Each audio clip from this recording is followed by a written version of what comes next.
কাজলা দিদি, লিখেছেন যতীন্দ্র মোহন বাগচি।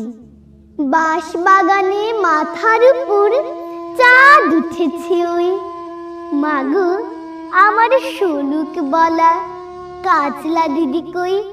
পুকুর ধারে লেবুর তলে থোকায় থোকায় জোনাক জলে, ফুলের গন্ধে ঘুম আসে না, একলা জেগে রই।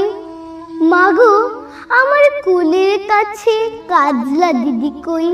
সেদিন হতে কেন মা আরে দিদির না ডাকো, দিদির কথায় আঁচলে দিয়ে মুখটি কেন ঢাকো। খাবার খেতে আসি যখন দিদি বলে ডাকি তখন, ও ঘর থেকে কেন মা আরে দিদি আসে না কো। আমি ডাকি তুমি কেন চুপটি করে থাকো, বলো মা দিদি কোথায় গেছে, আসবে আবার কবে।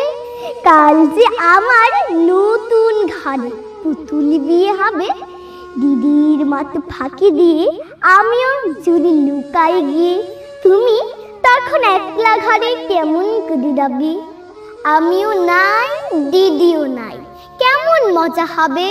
ফুল চাপাতে ভরে গেছে শিউলি গাছের তল, মারাস নে মা পুকুর থেকে আনবি যখন জল। ডালিম গাছের ফাঁকে ফাঁকে বুলবুলিটা লুকিয়ে থাকে, ওরে তুমি দিও না মা ছিঁড়তে গিয়ে ফল। দিদি যখন শুনবে এসে বলবে কি মা বল। বাঁশবাগানে মাথার উপরে চাঁদ উঠেছে ওই, এমন সময় মাগো আমার কাজলা দিদি কই।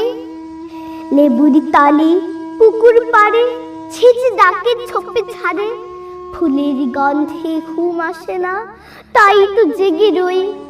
রাত্রি হলো মাগো আমার কাজলা দিদি কই।